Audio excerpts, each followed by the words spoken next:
have a lot of different hats, but I've been honored to be part of Pittsburgh AIDS Task Force, which is now Allies for Health and Wellbeing, for many, many years.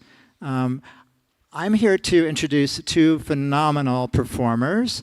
And I want to give a shout out to my friend Tomei Cousin, who is a professor of School of Dance at CMU in the School of Drama. These incredible performers are going to bring you a song that will have very special meaning, so please listen to the lyrics. And I will explain why this song means so much to me and was part of a development of a project about 12 years ago. In the 90s, Tomei and his partner, Doug Miklos, formed a dance company called the Physical Theater Project. And they were the first tenants in this theater when it became a legitimate theater, and it evolved from a movie house. And I was their designated costume designer. And the important part of that is that Tomei and Doug created dance theater works that talked about the AIDS crisis. And nobody in the country had done that before in terms of an art form. And their projects were called Wake Up. And I really want to honor Doug and Tomei, who is still here, creating wonderful memories for the future famous at CMU. So the two singers who you'll be, I think, blessed to be here tonight to hear this. Bree Taylor is a BFA musical theater student at Carnegie Mellon and is thrilled to sing this song from her favorite show. Her favorite credits include Mary Poppins, where she played Mary Poppins, Into the Woods, she played Lucinda, and The Little Mermaid, she played Sebastian. She sends love to God, her family, friends, and mentors, and a special shout out to her mom for forever being a role model and best friend. And also, Michaela Plummer, originally from Atlanta, is also a BFA musical theater student at CMU. And this summer, she had her first professional job with Pittsburgh CLO in the cast of Frozen. So please welcome Bree and Michaela.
Good evening.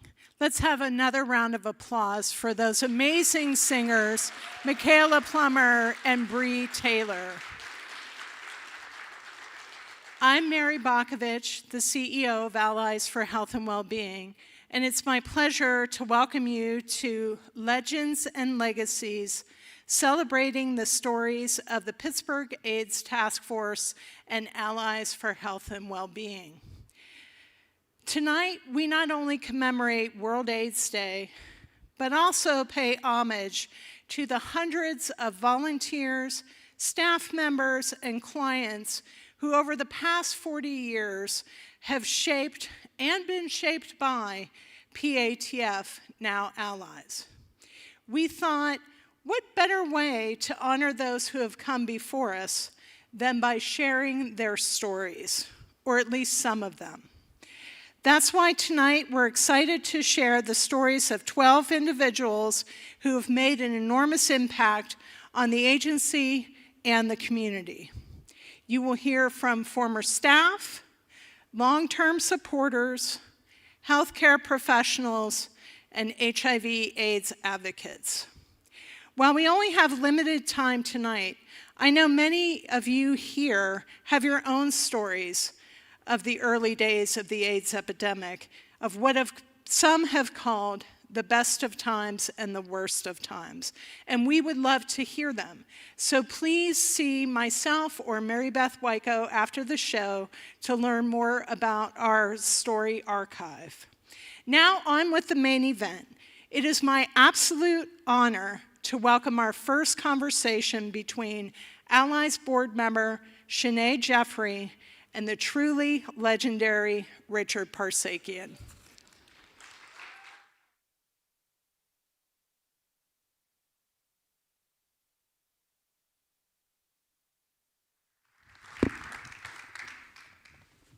The legendary. Allegedly. We'll take it. So it is my pleasure to take part in our first conversation of the evening with Richard Parsakian. Richard first came to Pittsburgh in 1971 and has become a fixture of the art scene and the nonprofit community. He owns Eon's Fashion Antique in Shadyside, and his fashion shows have benefited many Pittsburgh nonprofits, including the Pittsburgh AIDS Task Force. He has also organized events for PATF, like the God and Monsters Party, the annual Red Hot and Halloween parties, okay, Richard, and the annual Pittsburgh Public Theater event and the AIDS Walk. He's a past board member, and for more than a decade, has worked with PATF and Allies staff and local glass artists to create the Carrie Stoner Award. Richard, thank you so much for joining us and sharing this evening with you. It is really a pleasure. Thank you, Shanae. And we're going to have a great conversation. And I hear we only have 5 minutes, so the countdown is on. And if people know me, 5 minutes is not enough. It's really 30 minutes. Yeah, 30 minutes. Yeah. All right, some of you got that. Okay, great. So my first question, Richard, I know you mentioned earlier the song that we just heard, and give it up for those ladies. Oh my God. Whew. I was just blown away. The song For Good from Wicked, in theaters now, means a lot to you, as you mentioned. So when you think about your journey with the Pittsburgh AIDS Task Force and now Allies at 40 years, how does this song reflect the ways this work and the people you've walked alongside shaped you into the person you are today? So I picked out one short story, and it dealt with the actual Carrie Stoner Award fabrication. About 12 years ago, actually it might be 13 years ago, I decided that maybe we should honor Carrie, if you didn't know him, in a most beautiful way that really reflected his personality. I brought together this wonderful team of friends. Here's Mary Erin Scott, DJ Oshry, Elliot Oshry, Nakam Galan, Steve Aho, and Linda Bucci. And my inspiration was this song that you just heard. And you ask why? Well, during Halloween, Carrie would love to dress up as Glinda the Good Witch. And this was at a leather bar. And that always sort of stuck to me. How would somebody in a leather bar want to be Glinda? And then I thought, I want to bring that joyous personality into a three-dimensional object. And back in the day, we would get this beautiful plaque from the task force, but I really wanted it to be an artist-fabricated object. So let's have the first slide. So in 2014, after the committee's discussion, we came up with this idea of a glass wand. This is where I always get very emotional. To me, the wand represents the power to do good, and thus that song. And also glass, because it represents the fragility of life. And I was honored that the committee decided, yes, let's go through and have that done. And I had friends at the Pittsburgh Glass Center who fabricated this. And the first one that you see here was fabricated by Melissa Fitzgerald. And then we have two more, one designed by John Garvin, and the last one with the hand is Leo Fine. Let's have the second one. So the one with the hand with the red heart was the last one that was given. The first year, please, can we go back to the first slide, please?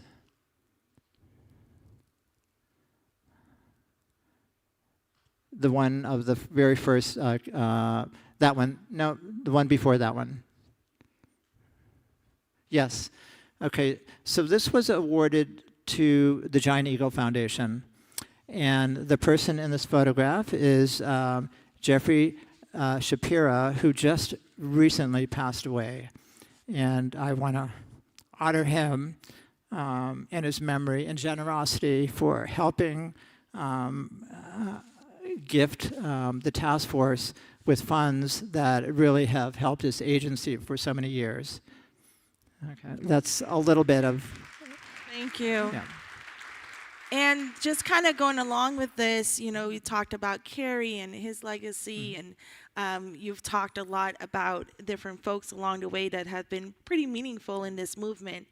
I was just wondering, for these awards and for the symbolization that you just shared with us today, how do you hope that this will inspire the future generations to carry this work forward? When people come in, well, I always say I'm teaching the children. When the children come in my store, I want to have them remember the elders, and a lot of us are here tonight, have really helped you survive. We have helped you be aware of taking care of yourself. We have helped you to understand that life cannot be taken for granted. It can be grabbed from you very fast. A lot of us who lived during those days went to a lot of funerals. There were so many artists that we've lost. We've lost generations of artists among other friends. And imagine, you know, Rudolf Nureyev still dancing. Remember Keith Haring, who went to school in Pittsburgh, still creating art. Just there were so many of these creatives we've lost. And I want to make sure that our generation, the future generations, understand that we must remember. And my joke at my store when the children come in is, do you know who Grace Jones is? Yes, of course. Awesome. So my final question, I know we're running out of time here, but if you can just sum up for us, we started this conversation with a great introduction of you, the legendary, okay? And we know, Richard, you have been such a fantastic, and I would say a great asset to our community, both in the fashion and the art scene. And you've used these tools for advocacy in many ways. So, one final question. What do you want your legacy to be?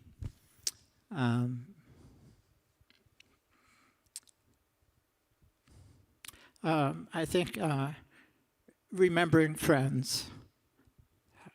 I'm looking at a name here, Tom Sokolowski, who was a really good friend, who was director of the Warhol. We lost, he was not an AIDS victim, but he was an advocate. If you are looking at your chest right now, he was on the committee to create this red ribbon, the AIDS ribbon. He was also on the committee for actually what we call World AIDS Day is a day without art, because it impacted the arts community so much. And I want to be known that I tell these stories. I share my friends' words. I want to be known for that my community means so much to me. It's not about me, it's about all of you. Let's give it up for Richard, the legendary Richard Parsakian. So, it's my honor to introduce our next video. Thank you, Richard. So, we talked about Carrie Stoner today, and for Carrie, the Pittsburgh AIDS Task Force wasn't just a job, it was his life. According to Michael Neal, who succeeded Carrie as executive director, this organization meant everything to him. From his first interview with Carrie, which lasted about 3 hours, Mike knew that Carrie had created something special with the Pittsburgh AIDS Task Force, and it was something that he wanted to be a part of. In our first video this evening, Michael talks about taking on this role after Carrie and the steps he took to ensure that PATF would continue to be there for the people who needed it, as well as PATF's lasting impact on his own life and his career. Thank you.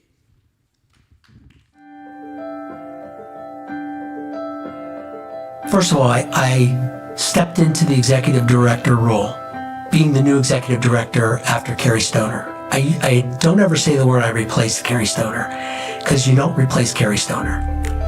He truly was a one of a kind, dynamic, smart, kind, did an amazing job. But what I had to do was create my own role as the executive director.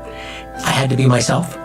And when I reflect back and think, what was my legacy? What was my time in the seat? I think my time in the seat was there to help us get financially stable and programmatically focused.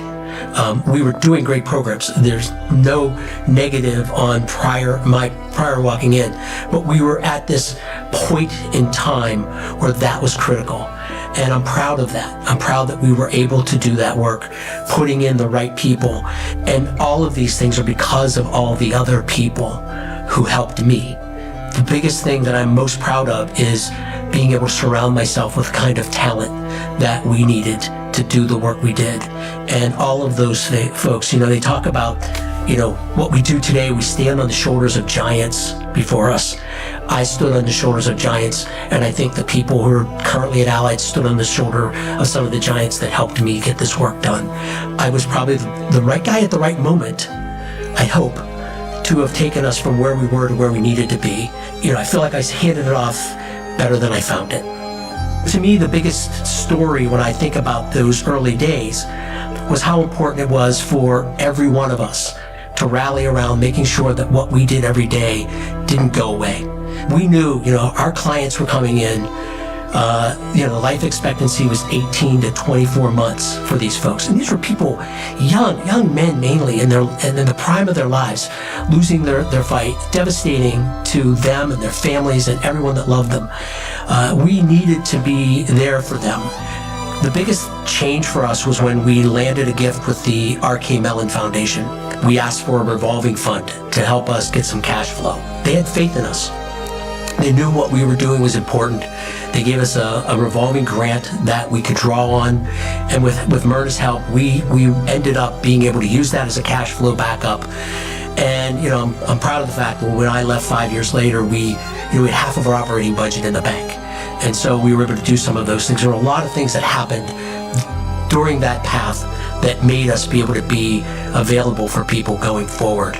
If we had more opportunities to continue to expand, what would we look like? And it's interesting seeing Allied today, who they are today, and knowing where we were then. I feel like that those years at the AIDS Task Force helped me grow up as a man. It helped me become more empathetic. It helped me understand, not just professionally, how you have to manage responsibility, but how you manage responsibility for others. And for me, that didn't come because I had an aha moment. It came because of all the people that I had the chance to work with. The entire employee base. I think about the old days with some of those folks, Pam Vingle working with our volunteer base, and she taught me what it was like to really work with volunteers and how important each and every one of them were, because they were donating their time and they were putting in countless hours to help us, answering the phone for us, attorneys providing free legal care. We had so many things that we were being able to do. And for me, when I looked around and saw all the other people that were sitting arm in arm with me, it made something that seemed so challenging, and this incredible sense of urgency that we had wasn't lost. But it also felt like we're doing this together, and there was a passion for what we were doing, and there was a chance for us to do more for other people. Every time there was some success, we celebrated it. And so as overwhelming as it could be, there was also this sense of we're a family, we're committed to doing this as a volunteer and staff team, and getting the community to rally around us. I think that gave me hope, and it helped me push forward. It helped me also be the proud leader of the organization that I was. I was extremely proud to serve as the executive director of the Pittsburgh AIDS Task Force. To me, it was an amazing opportunity that I would never trade that in my life, because it made me who I am today in so many ways.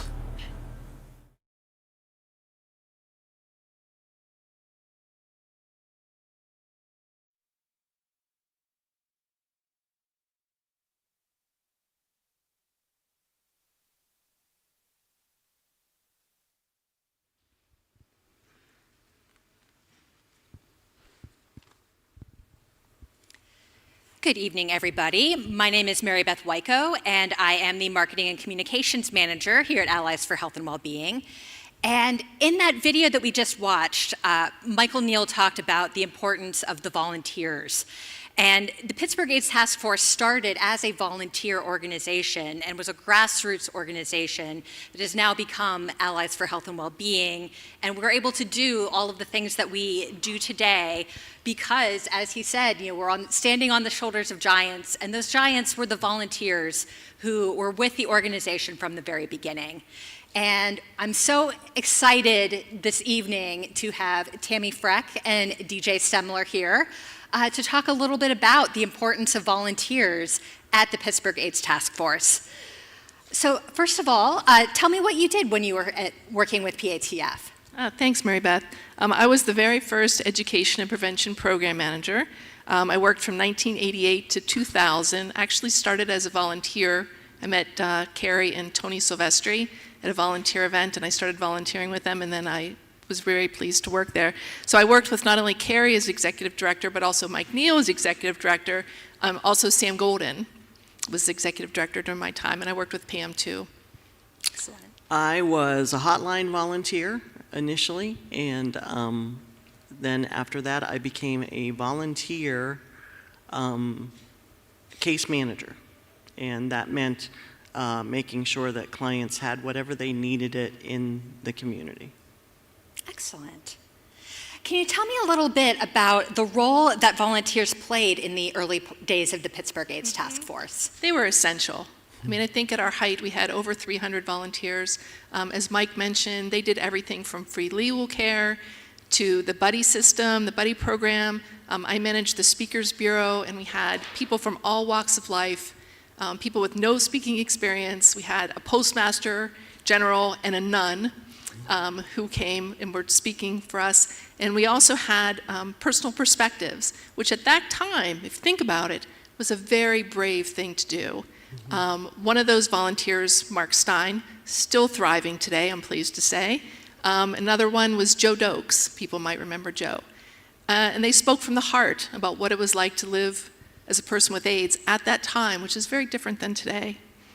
We also had Project Lifework, which was safe sex workshops. And I have to say, for me, I learned so much.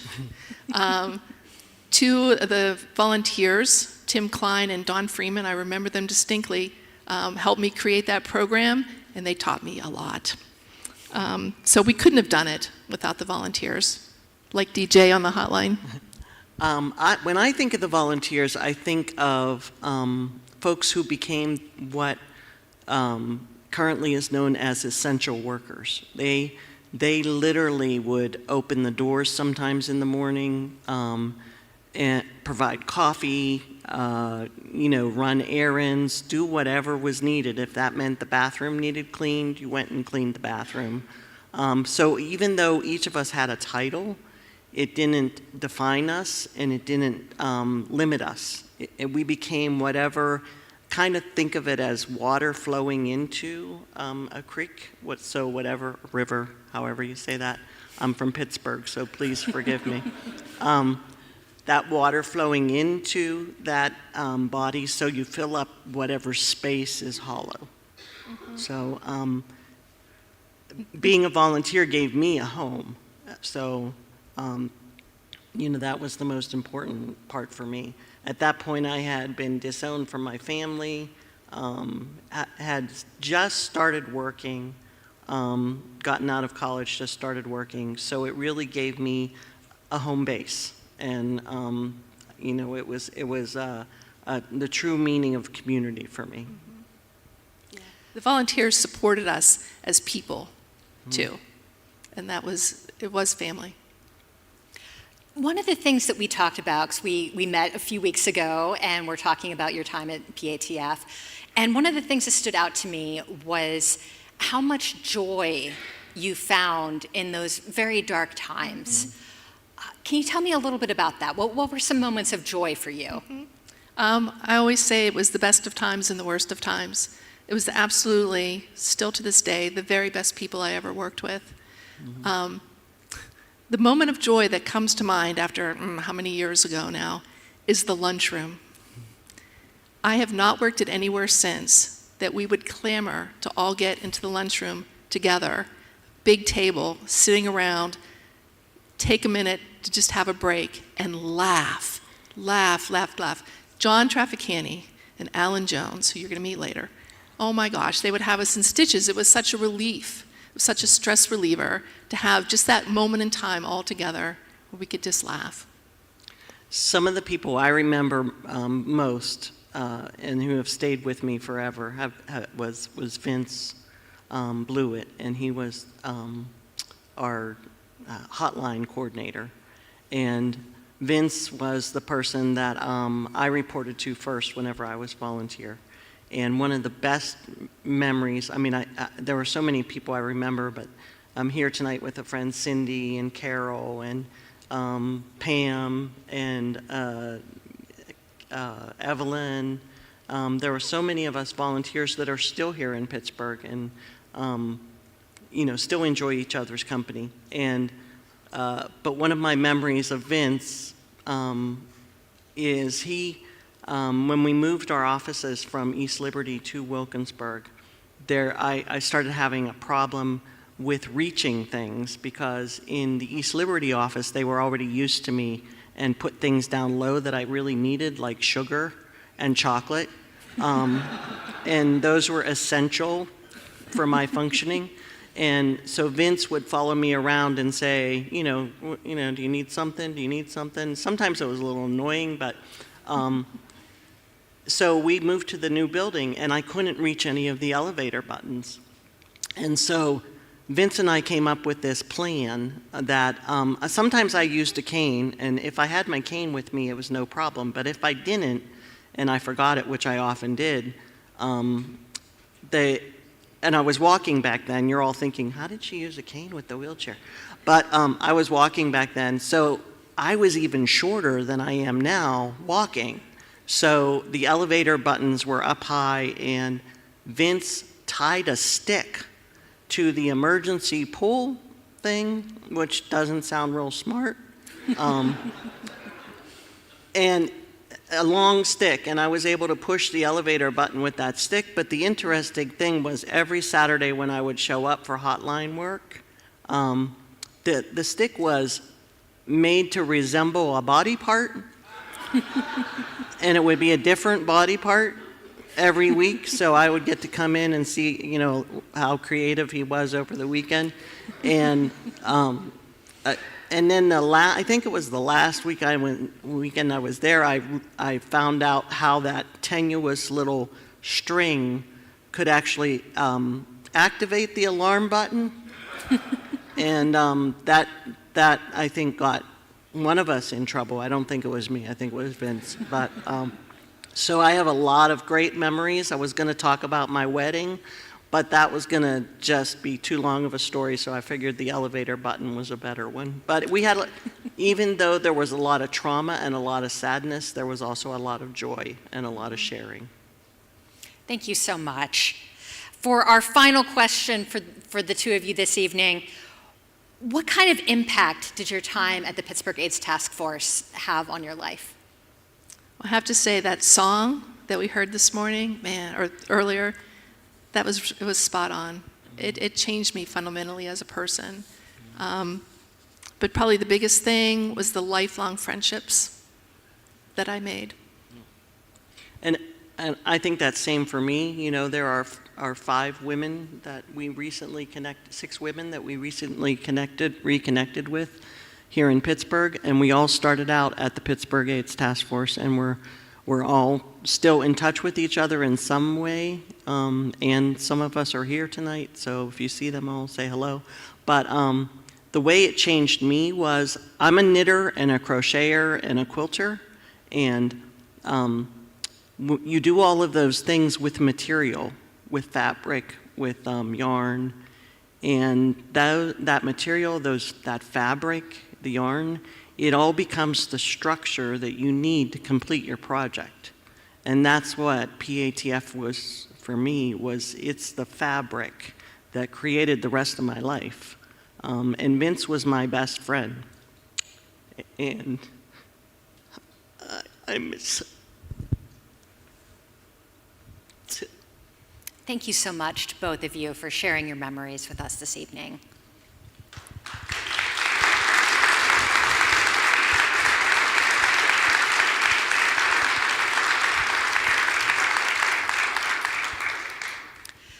When Stuart Fisk moved to Pittsburgh in 1996, he already had extensive experience working with and advocating for people with HIV and AIDS. In fact, he'd been among a small group of people who blocked traffic on the Golden Gate Bridge in San Francisco to protest the apathy and stigma surrounding the AIDS crisis. It's no surprise that he would become an advocate for people with substance use disorder, who often face the dual stigma associated with addiction and with HIV and AIDS. In our next video, Stuart talks about starting the conversation at the Pittsburgh AIDS Task Force around syringe exchange and its importance in preventing HIV among people who use injection drugs.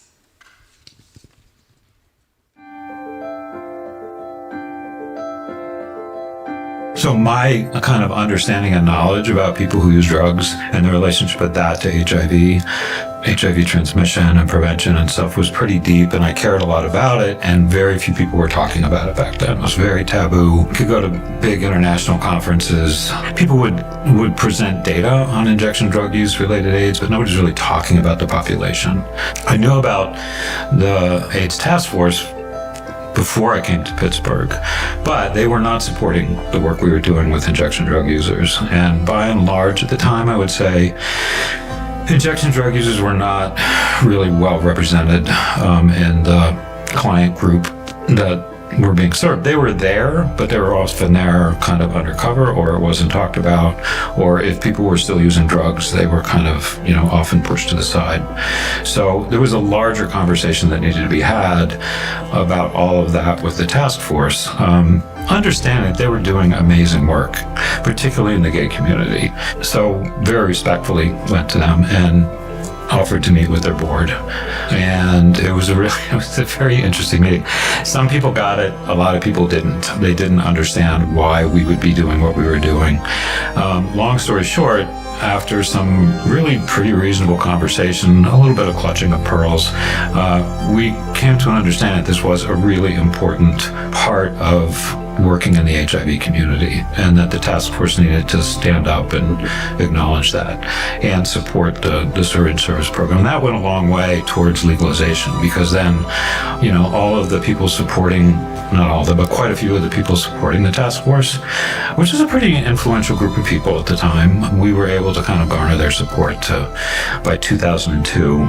Way too long, but we finally got it legalized. So I eventually ended up on the board for about 6 years. So really was involved in the transition from PATF to Allies for Health and Wellbeing in terms of setting up a clinical program that would not only provide an additional area, an additional provider of care for people with HIV, but also people at risk for getting HIV, for people who couldn't find non-stigmatizing health care because of their gender orientation, their sexual orientation, those kinds of things, or their drug use or their mental health. What kept me going was the sheer bravery of the people that I worked with. Certainly the people who were living and dying with HIV, the activists, people in the queer community that were fighting back and acting up, incredibly brave people. And then it was about the providers. When I became a healthcare provider, it was like, there's a lot of brave, smart people who are stepping in and doing this work, even though we didn't know if we were going to get HIV. We didn't know if we would die. I mean, I had needle stick injuries before treatment. So it was a lot of bravery there. And then, people just standing up and saying, not only you have to do something, but actually stepping up and saying, this is what you need to do. People with AIDS basically giving themselves PhDs in pharmacology and research and designing clinical trials and saying to the drug companies and the government, this is what you need to do. This is what you need to study. And then fighting to get those drugs produced and affordable. It's been an incredible movement that has changed the way healthcare is provided, not only in the United States, but in a lot of the world. Because this concept of patients telling the healthcare system what to do was pretty unusual. I don't know, it's just been an incredible privilege to have done this work for this long. I feel like I not only had to become a really good healthcare provider, and my patients taught me how to do that, sometimes very much against my will. They were really a lot of times right. And so I learned to be a much better healthcare provider, but I really learned how to be a better human being. I don't know that I ever saved anybody's life, certainly not by myself. It was always with the patients, with their allies, with other people in the community. So this is not work you can do alone. There's no lone saviors in this world, or this work. And I really learned that deeply in that process. So.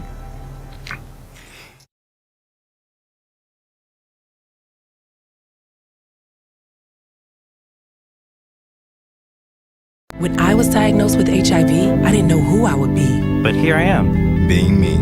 Keep being you and ask your healthcare provider about the #1 prescribed HIV treatment, Biktarvy. Biktarvy is a complete one-pill, once-a-day treatment used for HIV in many people, whether you're 18 or 80. With one small pill, Biktarvy fights HIV to help you get to undetectable and stay there, whether you're just starting or replacing your current treatment. Research shows that taking HIV treatment as prescribed and getting to and staying undetectable prevents transmitting HIV through sex. Serious side effects can occur, including kidney problems and kidney failure. Rare, life-threatening side effects include a buildup of lactic acid and liver problems. Don't take Biktarvy if you take dofetilide or rifampin. Tell your healthcare provider about all the medicines and supplements you take if you are pregnant or breastfeeding or have kidney or liver problems. If you have hepatitis B, don't stop taking Biktarvy without talking to your healthcare provider. Common side effects were diarrhea, nausea, and headache. No matter where life takes you, Biktarvy can go with you. Talk to your healthcare provider today.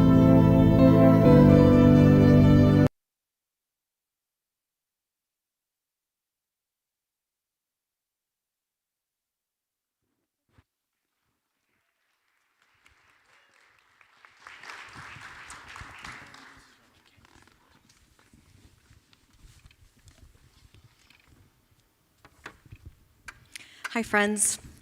Tonight, we honor the pioneers who stood up in the earliest days of the epidemic, when fear and stigma were at their highest.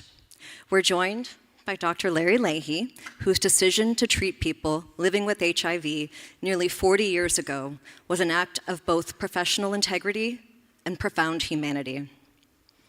I know that makes you uncomfortable. Hi, Larry. What was it like to learn about HIV and AIDS 40 years ago? I was in a particularly fortunate position.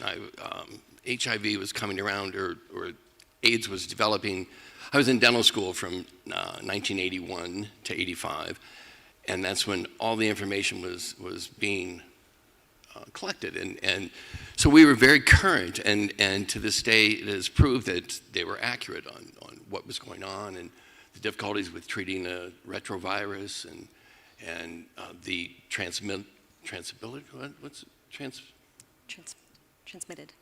What? Transmitted? Transmission. So, anyways, it was a fortunate to have that. So when I came in to the practice, I had a knowledge of HIV and an accurate one. Yeah. So, how and why did you decide to open your practice to patients with HIV? Well, another pivotal point in my dental school was we had ethics classes, and they were on Friday afternoon and somewhat spottily attended. But one day, absolutely life-changing, a kid stood up in the back, a classmate stood up in the back and said, we don't have to treat gay people, but he used an F word in a thing, and it was really alarming. And so anyways, the professor at the time was,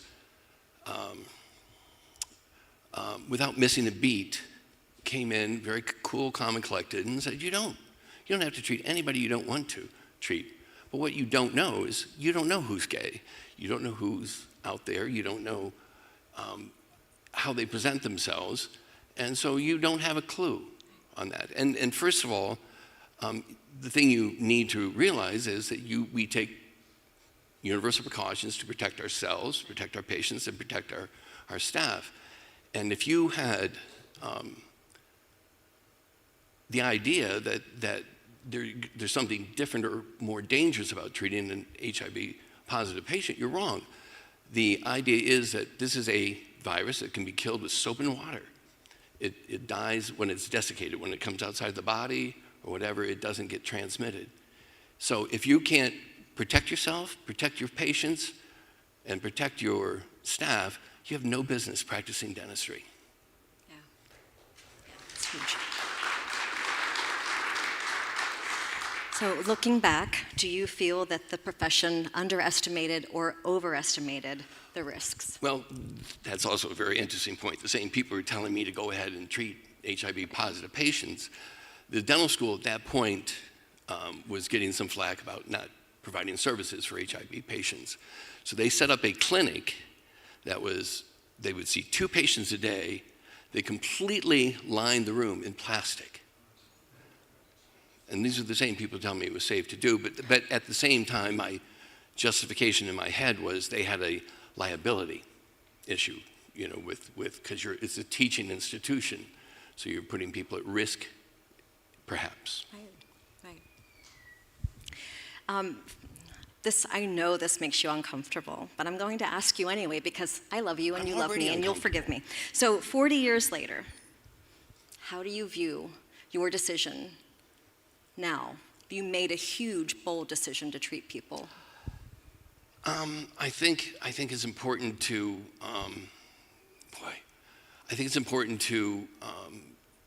at this point, we were right. We were right. You could do this, and it was no particular great risk. Right. And at the same time, there was a lot of from other professionals, other dentists and so forth, that just wouldn't treat it, and not so much that they didn't have the compassion for the people. A lot of them have been their dentists for a decade, and they just refuse to treat them with the idea that they're putting an unnecessary risk. Right. And Right. And how do you hope your decision will be remembered in the legacy? well, just to trust the facts. You know, medicine is medicine, and what you know is what you know, and to believe in that, and to discount the rumors, the misinformation that seems to be going around. That just know to believe in what you're taught.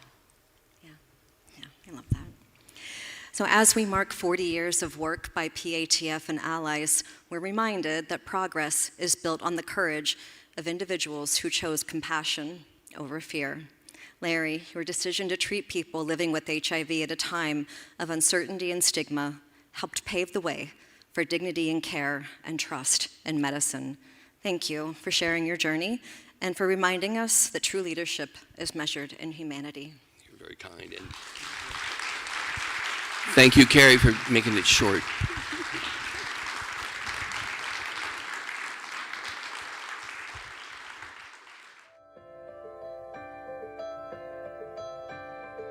Well, the early 70s into the early 80s.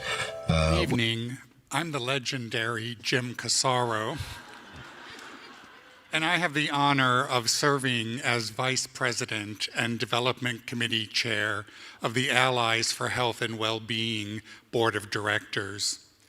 Our event tonight is called Legends and Legacies because the individuals sharing their stories, as well as many of you who are attending, have built legacies with the Pittsburgh AIDS Task Force, Allies, and the greater HIV/AIDS community in Pittsburgh through your work, activism, and support of our organization. In our eyes, that makes you all legendary. But that's not the only opportunity to become an Allies legend. Earlier this year, Allies was selected as one of 12 organizations across the country to participate in the National LGBTQ Legacy Giving Initiative. This initiative has provided Allies the opportunity and resources to launch the Allies Legends Society. The Allies Legends Society is a special group of donors who have shared their intention to support Allies with a generous gift in their estate plans. Our community has a long history of supporting each other through challenging times. Legacy giving is another way for donors who have given generously throughout their lifetime to provide support and ensure that future generations have access to the same quality care that PATF and Allies have always provided. With Allies' participation in the Legacy Giving Initiative, there are additional incentives provided by the national group for each member of the society that share their gift intention with Allies. If you are interested in learning more or joining us as a member of the Allies Legends Society, please let me or Alex Neal, our Senior Director of Development and Marketing, and we can share additional details with you. Without further ado, our next video segment. And I must preface this by saying it is my great pleasure to introduce the video of two extraordinary people that I am honored to call my friends, Nachum Golan and Steve Hoff. Together for more than 50 years, Nachum and Steve consider themselves the lucky ones. When they began seeing the impact of AIDS on their community, they knew they needed to offer their support in any way they could. They have dedicated themselves to the Pittsburgh AIDS Task Force and Allies since the organization's start in 1985. most recently serving as honorary co-chairs of our 40th birthday party this past spring. In this video, Nachum and Steve talk about the dramatic shift from the carefree vibes of the 1970s to the fear and uncertainty surrounding the gay plague in the early 1980s. They also discuss the Pittsburgh AIDS Task Force's powerful and meaningful buddy program and what it means to them to leave a legacy.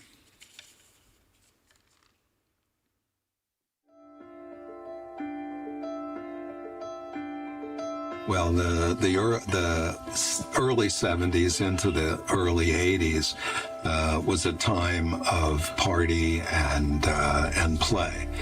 It was a time of liberation in many ways.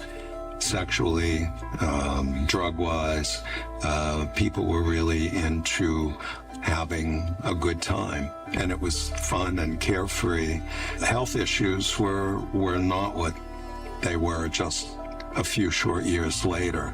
The most serious consequence of a casual sexual encounter was crabs or gonorrhea, both of which could be easily remedied. Because we didn't know anything about it. We just knew those rumors. There was nobody spoke about it. It was all, very difficult to really know what to do or what to do when. AIDS didn't have a name at that time. It was a mystery illness. The people most affected, or the population that was most affected, were young, healthy gay men. So there was a hint of a common thread, but there was no name for this affliction. It was, I think, the first name I heard applied to this phenomena was the gay plague. So there was no understanding of what the origin of this illness was. There was no indication of transmission. No method of transmission was identified. And you didn't know how you get it, because there were all these rumors how you get inflicted, and it just prohibited people getting together and talk to one another or touch one another. So that was really a very bad time. And people started dying. And then they died in the thousands and the tens of thousands. When Kerry and his associates established PATF, there was no clear path to this issue. What can we do to make things better? So Kerry established a buddy program. And in the buddy program, volunteers were paired with people who were afflicted with HIV. And it was just a companionship kind of a relationship.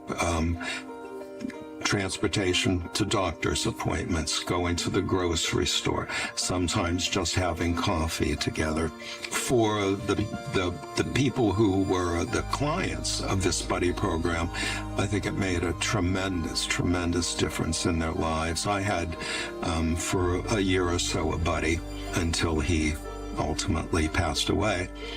But he lived largely in isolation. There's a bar hotel here in Pittsburgh called Brewers, which is still active. First floor was a bar, second floor was the hotel. And that's where Kirk, my buddy, lived. Dismal living conditions. He was confined. He wasn't mobile. He could get around his little room, but leaving Brewers, he needed help. He needed a wheelchair. So we would pair up. I'd go over. I'd pick him up at his house. We'd go and have coffee. Sometimes he needed to go to a doctor. Sometimes he just wanted to go to the grocery. But there was that that connection that so many AIDS patients at that time were denied because there was such fear. At the time, also people who were afflicted and had told the family that they are gay, some of them were thrown out of the house. So some of them needed somebody to take care of them because the family didn't want to do anything with them. So, it's a very sad time. We are Jewish, and part of being Jewish is repairing the world. And it's a pleasure to contribute to repair the world. So that's the honor.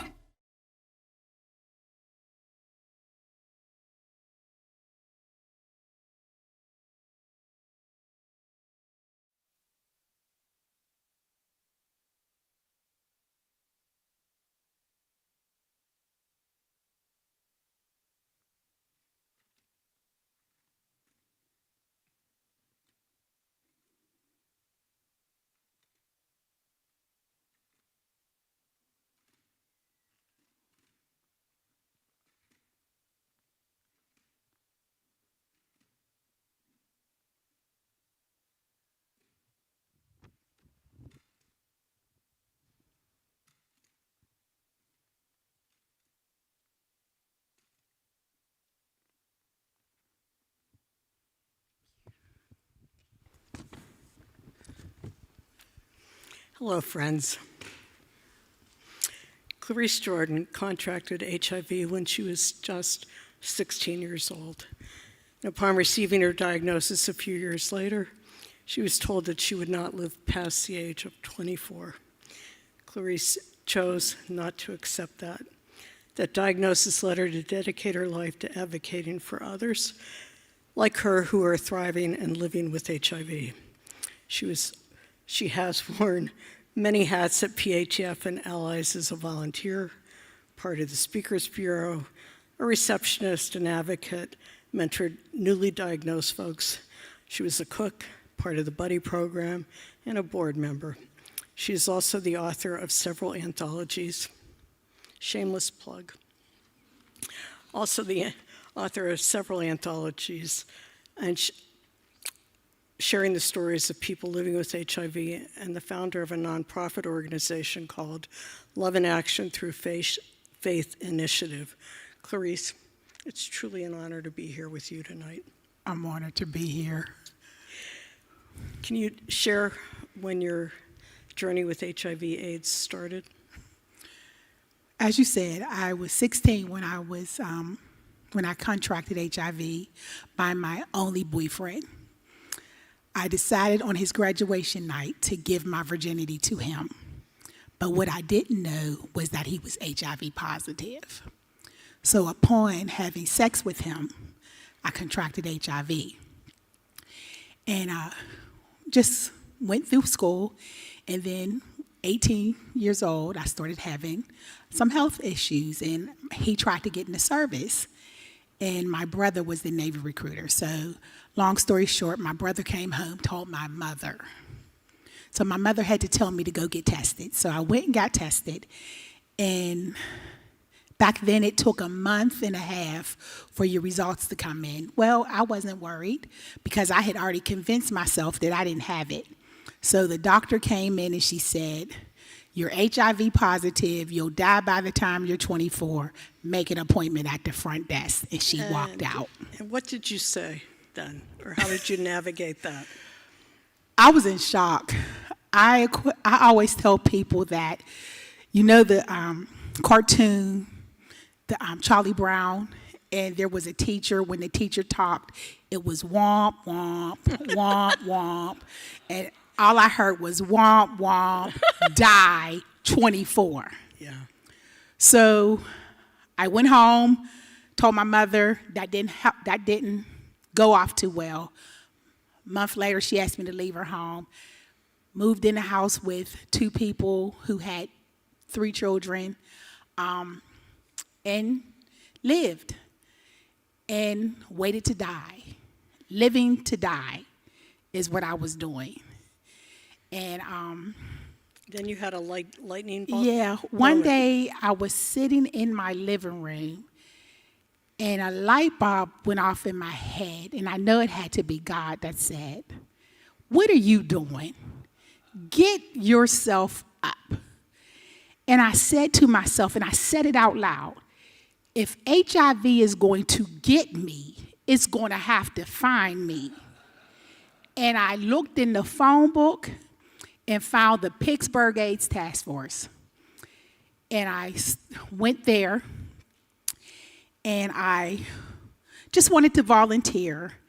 And so they said, well, you know, you can volunteer, but we have a buddy program and a speakers bureau. And I said, well, I think I'll try the buddy program. And then I said, okay, I'll try the speakers bureau. Now, the funny thing is this. When I went through the speakers bureau training, they initially thought that I would not be able to do public speaking. You were 19 then, 19-ish? I was like 19, 20 years old, yeah. And they said, oh, it's too raw for her. She won't be able to do it. Little did they know. And 35 years later, here I am. We're so blessed that you're here. So many years. Yeah.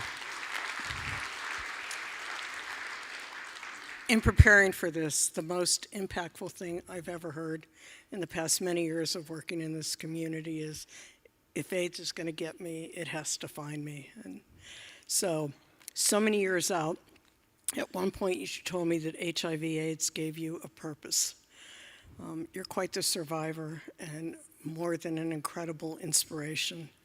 What lessons have you learned living with AIDS, and what would you like your legacy to be? Tell us what you're doing now. I have a nonprofit called Love in Action Through Faith Initiative. And it is an advocacy group that helps to bridge the gap between the HIV/AIDS world and the church. And so it is my goal and the goal of my nonprofit to educate the church. So because my reality is, I don't care what was going on in my life, I was always in the church. So I want to educate where I came from, because if I was sitting in there, there are other people sitting in there and they are quiet. So, but my legacy, I want it to be that people remember me. Whoa. We will remember you. I want people to remember me because of my love. I believe that my existence, my very existence, is to love. And I believe that God uses me to love people back to life. So my legacy, when people talk about me, when I'm no longer here, I want them to say, she was crazy as all get out, but she loved. Ain't nobody love you like Clarice. You know, she gonna love you, she gonna feed you. Yeah. So that's what I want my legacy to be. I didn't want to be another person with HIV. You know, I didn't want to be a number. You have done such a damn fine job of doing that, and we're so grateful that you've been a part of the legacy of PATF and now Allies for Health and Wellbeing. Thank you, Clarice. Thank you. Wait a second. Oh, wow. Moving on to Dr. Marty Seltman. Dr. Marty Seltman intended on pursuing a career in public health, but he switched gears when he discovered that he enjoyed seeing patients more than that. After hearing a talk by PERSAD founder Jim Huggins, he committed to caring for patients in the LGBTQIA+ community who frequently felt like they did not have options for inclusive health care. When the AIDS epidemic struck, his patients encouraged him to handle their care, so he learned how to treat patients with HIV and AIDS with dignity. In addition to his practice, he worked with the Pittsburgh AIDS Task Force on healing weekends and worked to counter AIDS stigma in the healthcare community. In this video, Dr. Seltman talks about how patients with AIDS were treated in the early days of the epidemic and how a conversation with a friend shaped his career.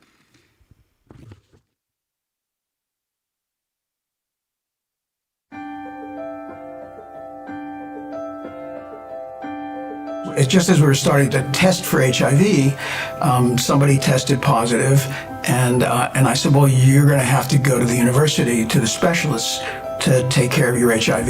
This particular patient said to me, well, you're my doctor. I don't want to do that. I want you to take care of me. I said, I don't know how to do this.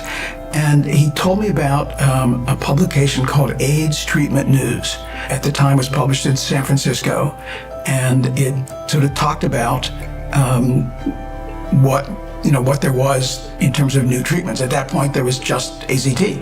And I talked to some people who did this work, and they said, well, it's not that hard, you can do it. So I said, all right, I'll do it. I started taking care of both my patients as they became HIV positive, and then some people who came in from out of town and I think didn't want to go to the university and ended up seeing me. I remember very distinctly the first patient who came actually from San Francisco back to his family in Pittsburgh, and I first met him when he got admitted to the hospital. I remember they would put his trays outside of his room. The nurses didn't want to go in. People wore masks and covered their hair and gloves and covered their shoes and gowns. I mean, it was ridiculous. And it was, very lonely for this patient. He was discharged home and he was really basically in hospice. And I remember going on house call and seeing him at home. And imagine this guy is emaciated. He had AIDS wasting and was really very weak. And when I went into his bedroom at home, he had all these pictures of his life in San Francisco before this. And, he was robust and smiling with his motorcycle. And it just wasn't the person I was seeing then, but it was great to get a view of how he was before. And he described how he found out that he was HIV positive. He was, I think, like a recruiter. He had somebody in his office. He was sitting at his desk. He had tested a few weeks before. It took a long time for these tests to come back. He gets a call with a client in the room. He picks it up. The doctor says, I have to tell you, you have AIDS, and get your life in order. You're going to die. And just his describing that and not knowing what to do with the patient, the client in the room, and it was just sort of heartbreaking. I went to medical school intending to go into public health, to become an epidemiologist.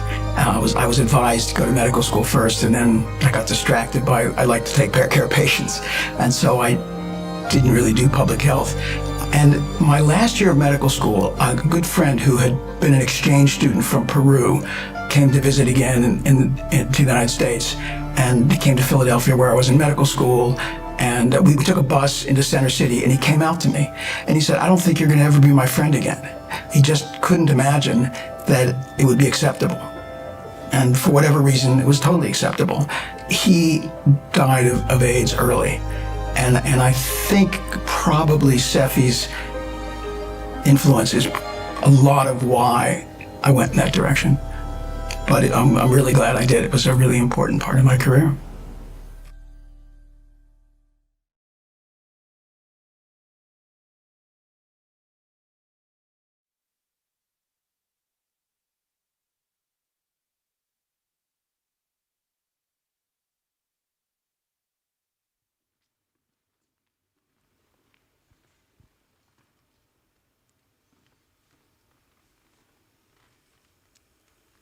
Hello, I'm Gwen Creedy. I'm a board member of Allies for Health and Wellbeing. If you're familiar at all with the Pittsburgh AIDS Task Force and Allies for Health and Wellbeing, it's safe to assume that you know Alan Jones. Alan started at PATF in 1990 as a volunteer with the Speakers Bureau before joining the staff as a case manager in 1991. During his nearly 31 years at the organization, he coordinated care for clients living with HIV, worked in HIV prevention and testing, outreach, and safer sex education. He was the longest-serving staff member of PATF and Allies before his retirement in 2022.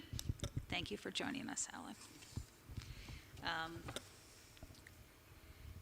You started as a volunteer for PATF in 1990. What do you remember most from those early days at PATF? I think what sticks in my mind is lack of education and empathy in the community. And I think, when I think back at that time, how if you even told people you volunteered there or worked there, people would be slightly alarmed. You know, people still didn't know what was happening. And I think when I went to the task force in '91, what I always remember so well was our budget was, we were very grassroots, our budget was horrible. I had a coworker who used a folding table as a desk. And volunteers used to bring things in, sometimes like paper towel or printing paper, just so it'd be one less thing we would have to buy. When I started, my caseload literally was 102 patients. They all had AIDS. They were all dying on one level or another. I felt overwhelmed. I'm sure. I never got my work done. No matter how busy I was during the day, it was a very hard time. I can imagine. And our resources were really bad. I tell this story. Most of our clients would die before they would get the first disability check. The paperwork took so long to do, and the processing in Washington was so delayed. And a lot of my clients would even get prescriptions for meds, and we wouldn't even have resources to get them the meds. AZT was the big drug at that time. And I remember this, I would have clients come in with prescriptions. There was no way of filling them. No one had the money to do it. And a lot of my clients, because they were dying, I can remember I used to sit at my desk when I'd be talking to people, and I would take razor blades, and I would cut the labels off of medicine bottles. Of course, I wasn't a pharmacist, so I really wasn't legally allowed to pass these meds on. I used to leave them on the windowsill, and I'd make it very clear to my client that there was AZT over there on the windowsill, and I would leave the office, and they would take it. And of course, this was all illegal. And one of my cohorts, she was actually taken to court over this. I was making dinner one night, and I still remember, she was a nun, actually, a real nun. And it showed her coming out of the courthouse up in Erie, and she's the one who gave me some tidbits how to do this. Or we would report people's deaths sometimes just until they're insured, things had been delivered, so that we could pass it on to living clients. So it was quite a struggle in those days, I have to be honest.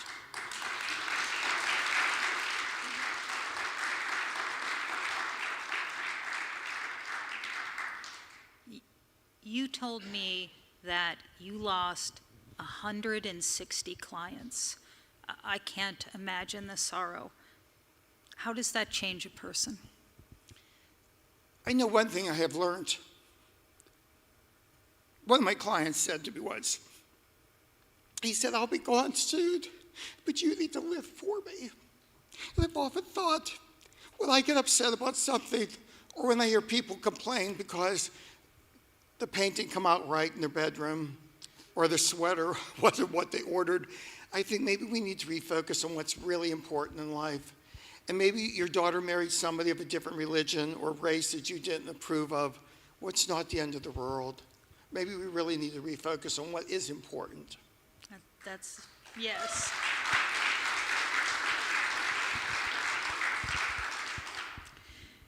Is there a particular person or people that you would like to remember here tonight? I would like to share just a couple of stories. One was, this tells you about the political climate and everything at the time. I got a client, and he was in rural Washington County.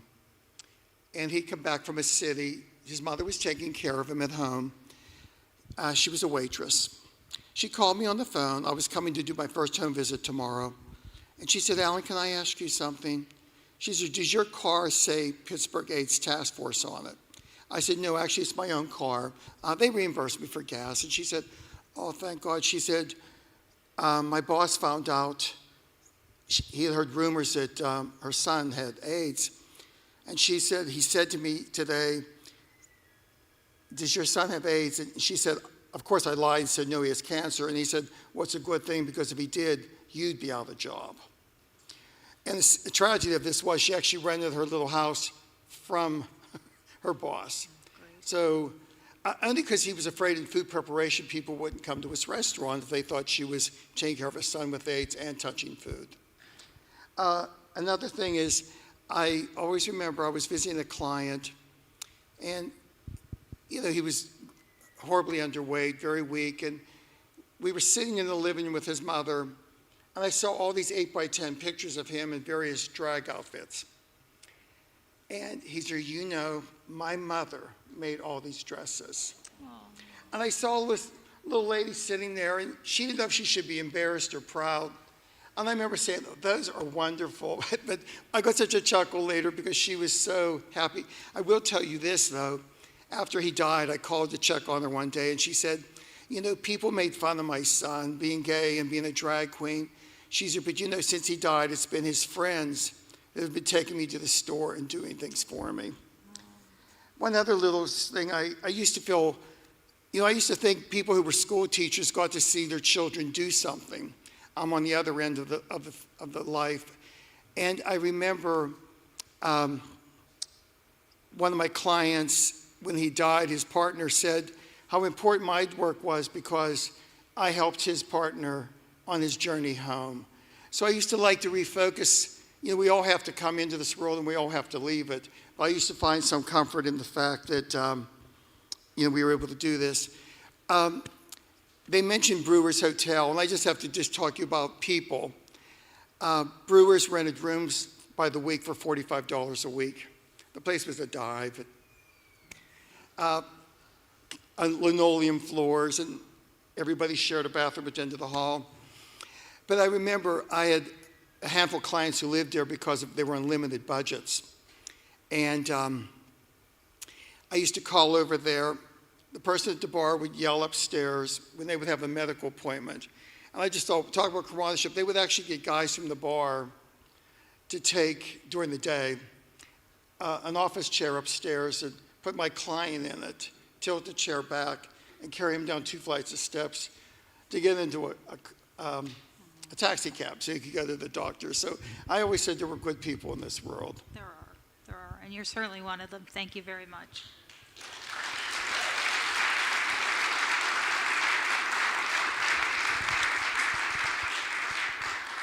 Next, I want to introduce a video, Kathy Boyle. Kathy Boyle served as Executive Director of the Pittsburgh AIDS Task Force from 2004 to her retirement in 2011. As Executive Director, she expanded PATF's outreach efforts and secured new and sustainable funding for the organization by joining the 340B pharmacy program, which is still a vital source of revenue for Allies today. Though she was unable to participate in this event in person, she shared her reflections on her time at PATF and the work she did for people living with and at risk of HIV. I had the pleasure of reading her remarks for this video, which also highlights some memorable moments from her tenure at PATF.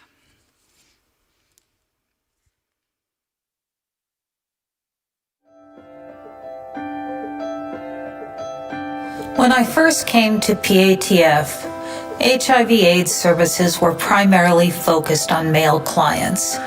That made sense, as that was where the disease was most prevalent, but it was clear that women were also getting infected and needed services.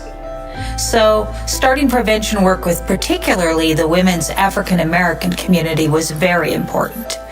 Pam Smith can tell you about the HIV Tupperware parties we started. We talked about safer sex, provided female condoms and explained how to use them, offered testing privately, and offered gifts to the next woman who agreed to have a party. We also engaged with the ball community that had not been worked with. We allowed the ball houses to use our lobby to practice for and hold balls in the lobby late at night as they were not able to find safe spaces that welcomed them. The close-knit community feeling was due to PATF staff understanding that the work we did meant the difference for how clients were able to live. Clients were never looked down on or blamed for being HIV positive.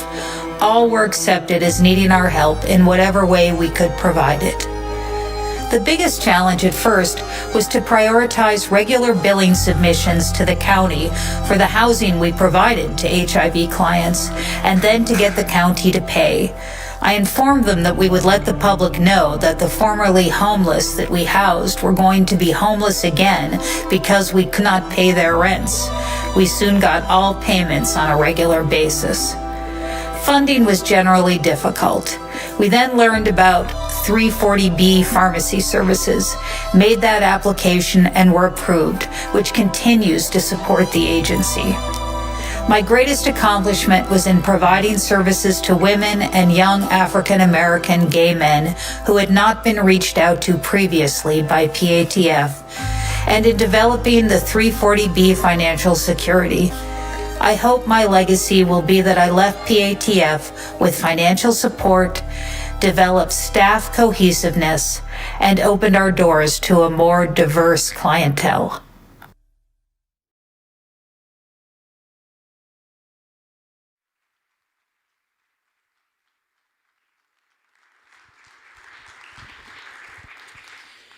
Tonight, we've heard some amazing stories from some very amazing people about how PATF and HIV/AIDS changed their lives. I think for most of us in this room, we can say the same thing. I'm amazed by the perseverance of so many who are living with HIV for 30 or 40 years, and devastated by the loss of so many others. As we commemorate World AIDS Day, please join me in a moment of silence and remembrance.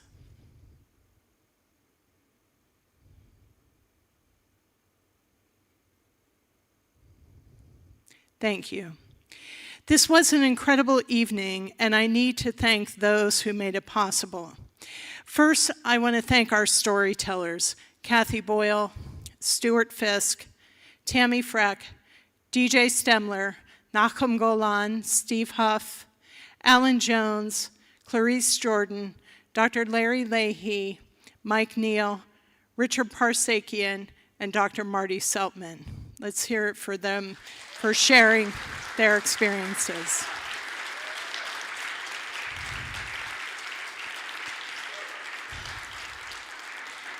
I also want to thank our lovely performers, Michaela Plummer and Bree Taylor, and give a special shout out to Richard for making that happen for us.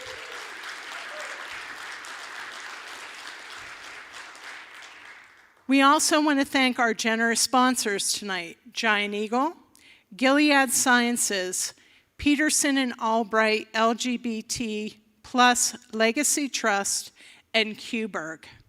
Thanks to the Kelly Strayhorn Theater for hosting, and to Untitled Content for producing the videos.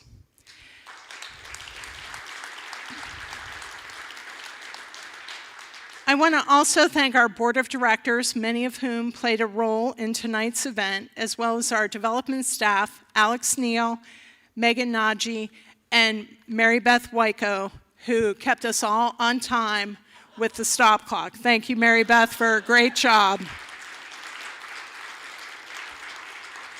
And finally, I'd like to thank all of you for coming out tonight on a less than stellar evening with the slush and the snow, and for your ongoing support of our mission. It's your support that keeps us going 40 years later, despite the political and funding challenges. And I cannot thank you enough. Thank you for being here, and please get home safely. Good night.